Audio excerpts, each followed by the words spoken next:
Bonjour à tous les auditeurs de Radio Arc-en-Ciel, à ceux qui nous suivent sur YouTube et à nos amis du groupe Jésus est mon guide. Aujourd'hui, mardi 18 avril 2023, encore dans la grande joie de Pâques, avec Jacqueline Frédéric Frier, glorifions le Christ, splendeur du Père éternel. Christ est ressuscité et l'amour a triomphé. Dans sa faiblesse, il est plus fort que l'emprise de la mort. Alléluia! Nous célébrons le jour nouveau où Jésus sort du tombeau. Christ est ressuscité et son œuvre est achevée. Un chant de fête a retenti, la promesse est accomplie. Alléluia! Nous célébrons le crucifié que le Père a glorifié. Christ est ressuscité, dans la joie il est rentré. Splendeur qui perce notre nuit, vers le Père il nous conduit. Alléluia! Célébrons le Père et le Fils dans l'Esprit qui les unit.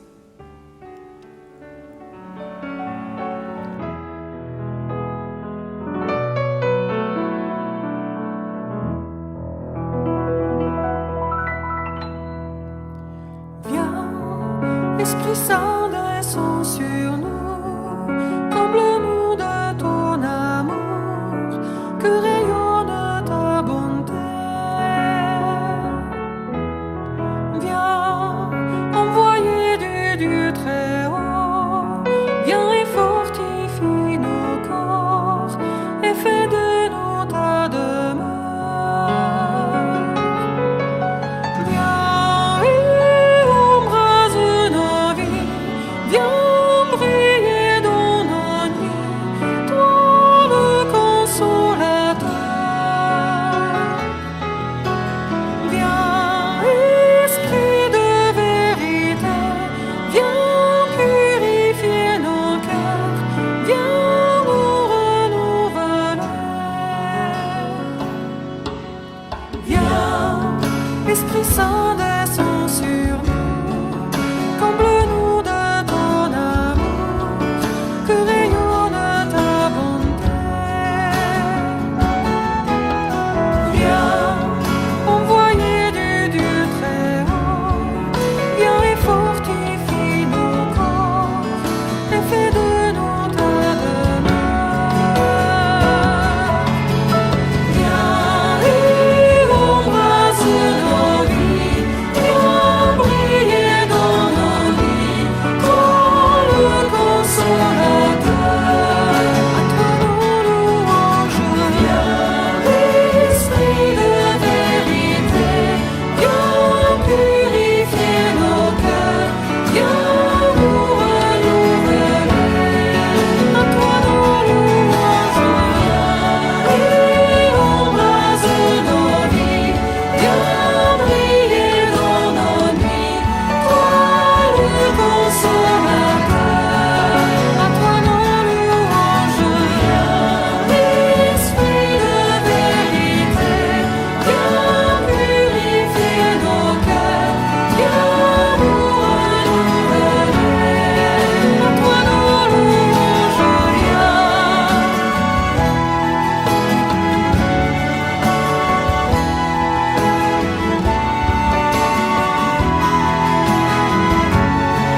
À toi nos louanges. À toi nos louanges. Esprit de vérité, viens purifier nos cœurs, viens nous renouveler. Viens, Esprit Saint, descends sur nous, comble-nous de ton amour, que rayonne ta bonté. Viens, envoyé du Dieu très haut, viens et fortifie nos corps, et fais de nous ta demeure.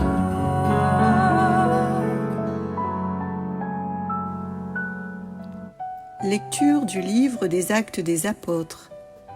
La multitude de ceux qui étaient devenus croyants avait un seul cœur et une seule âme, et personne ne disait que ses biens lui appartenaient en propre, mais ils avaient tout en commun. C'est avec une grande puissance que les apôtres rendaient témoignage de la résurrection du Seigneur Jésus. et une grâce abondante reposait sur eux tous. Aucun d'entre eux n'était dans l'indigence, car tous ceux qui étaient propriétaires de domaines ou de maisons les vendaient, et ils apportaient le montant de la vente pour le déposer aux pieds des apôtres, puis on le distribuait en fonction des besoins de chacun. Il y avait un Lévite originaire de Chypre, Joseph, surnommé Barnabé par les apôtres, ce qui se traduit « homme du réconfort ». Il vendit un champ qu'il possédait et en apporta l'argent qu'il déposa aux pieds des apôtres. Parole du Seigneur. Nous rendons grâce à Dieu. Le Seigneur est roi, il s'est vêtu de magnificence. Le Seigneur est roi, il s'est vêtu de magnificence. Le Seigneur a revêtu sa force. Le Seigneur est roi, il s'est vêtu de magnificence. Et la terre tient bon inébranlable. Dès l'origine ton trône tient bon, depuis toujours tu es. Le Seigneur est roi, il s'est vêtu de magnificence. Tes volontés sont vraiment immuables, la sainteté emplit ta maison, Seigneur, pour la suite des temps. Le Seigneur est roi, il s'est vêtu de magnificence.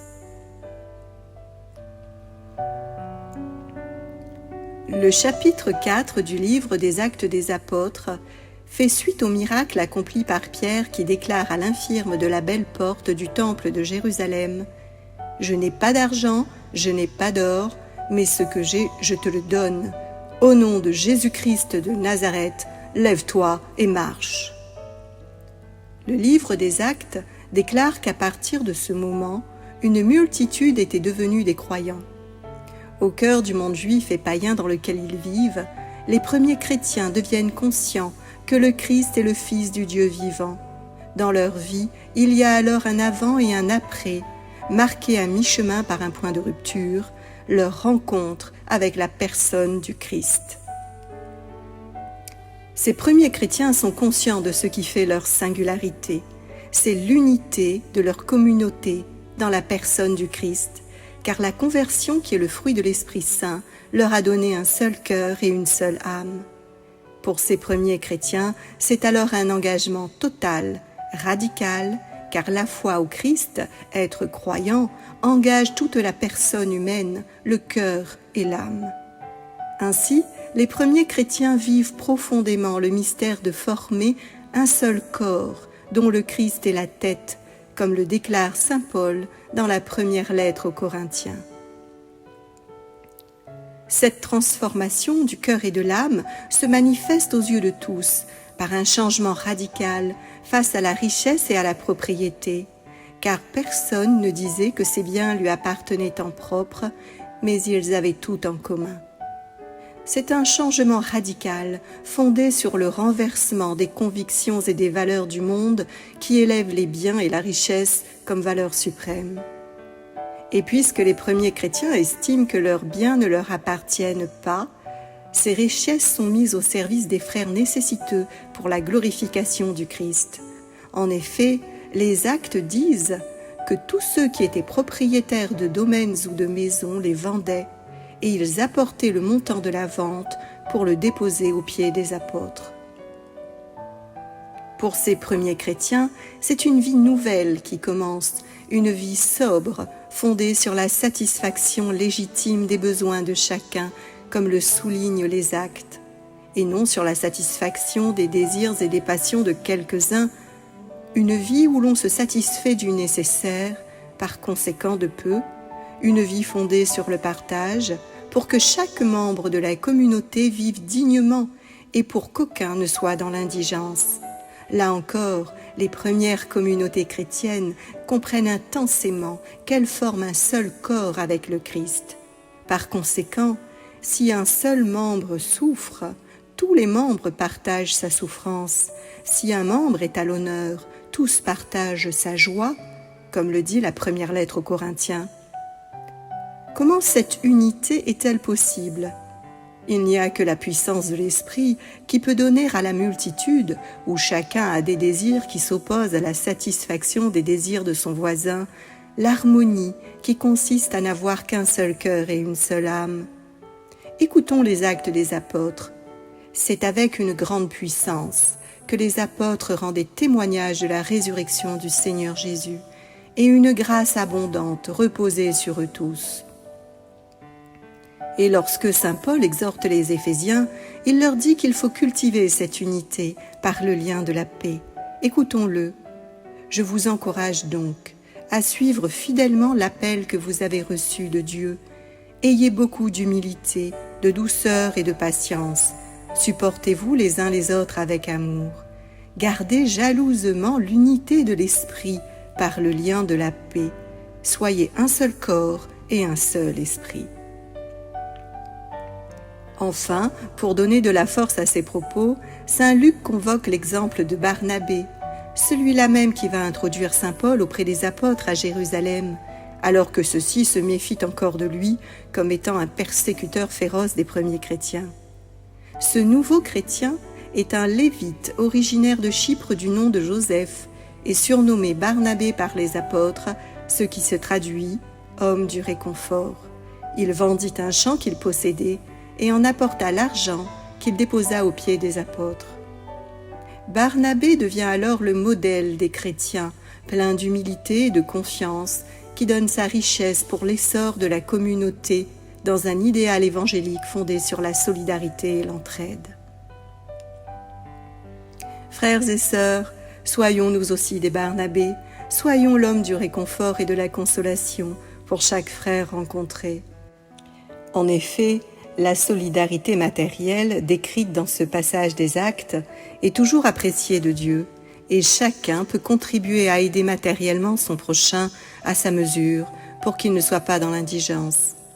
Cela, même celui qui n'est pas chrétien peut le faire en obéissant à une morale naturelle.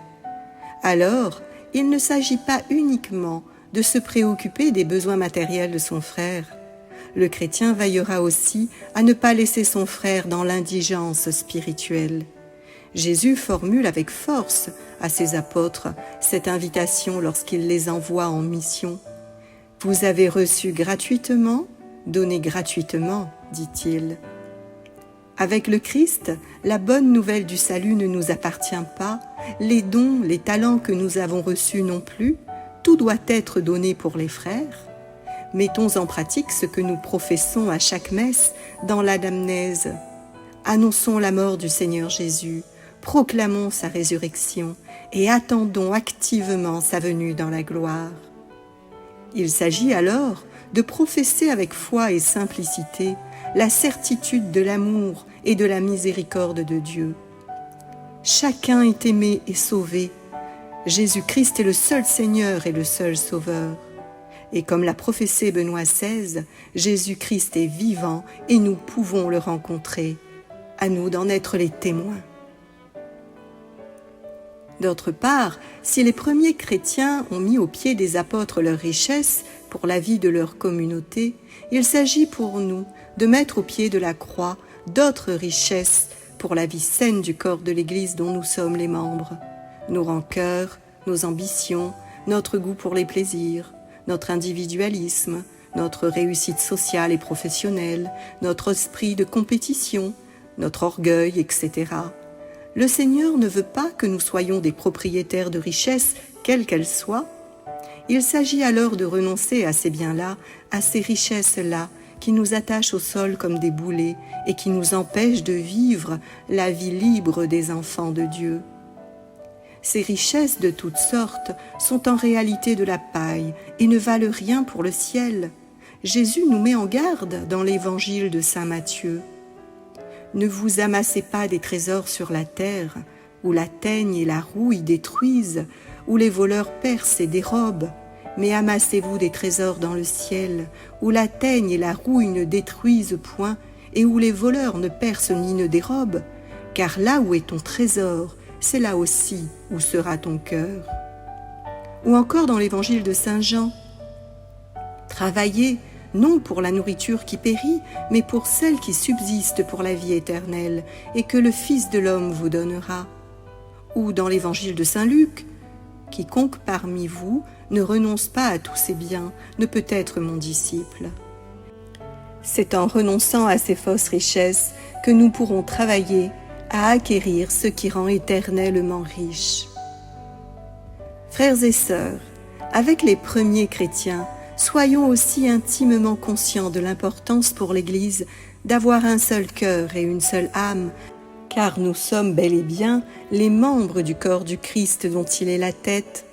Nous devons donc vivre en n'oubliant jamais que notre façon de vivre, nos prises de position sur des questions de société, nos choix, contribuent à la santé et à l'essor du corps tout entier. Chrétiens, nous ne pouvons donc pas obéir aux valeurs du monde parce qu'elles sont à la mode. Nous ne pouvons pas nous proclamer du Christ si nous n'obéissons pas aux grands principes de ce corps qui est résumé dans les 2 premiers commandements. Tu aimeras ton Dieu plus que tout et ton prochain comme toi-même. Nous devons reconnaître que le pape François est le berger choisi par le Seigneur pour diriger son Église. Car ce serait dégrader l'unité du corps tout entier et le rendre malade. À l'ouverture de la veillée pascale, le chant liturgique appelé Exultet, qui évoque la traversée de la mer Rouge et qui annonce la résurrection du Christ, professe cette unité active et vivante de l'Église dans le Seigneur. Écoutons-le.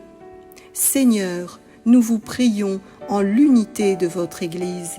Avec notre pape et notre évêque, daignez nous accorder votre secours, daignez guider nos pas sur le chemin, daignez nous conserver en votre paix sainte.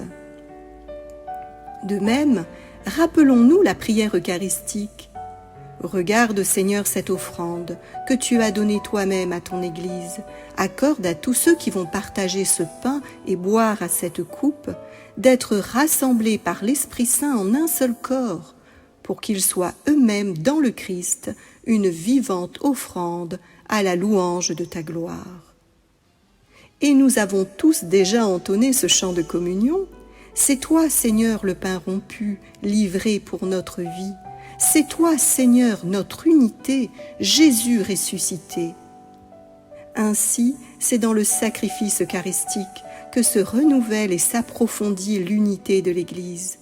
Lors de nos communions au corps du Christ, soyons attentifs à bien prendre conscience d'être un membre vivant du corps de l'Église.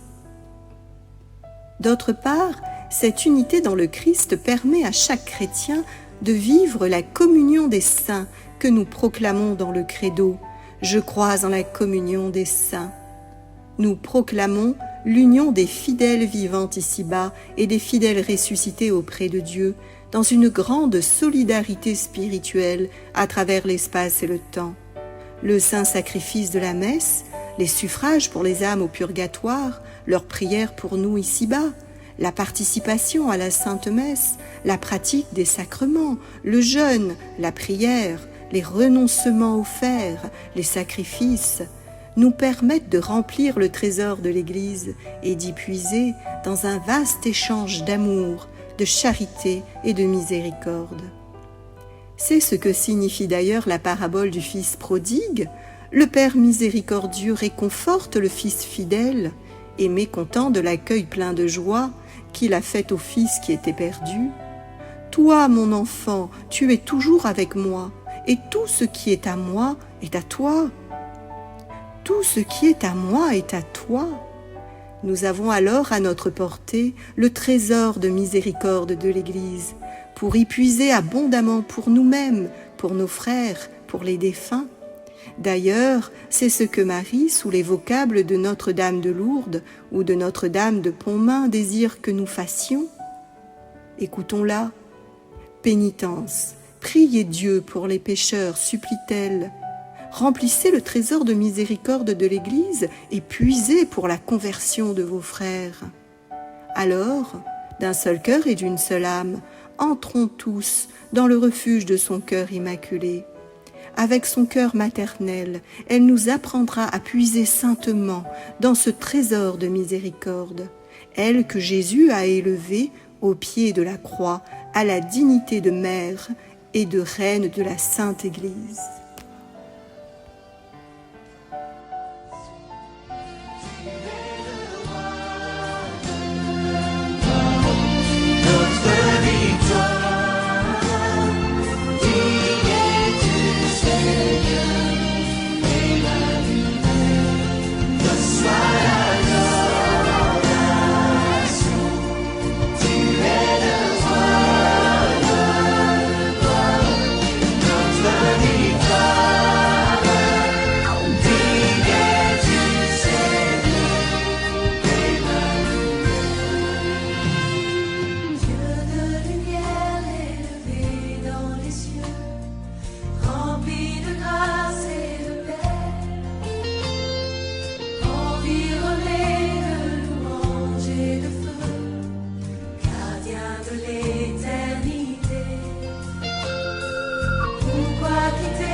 Je veux puiser mon secours sur le chemin que ta vie a tracé.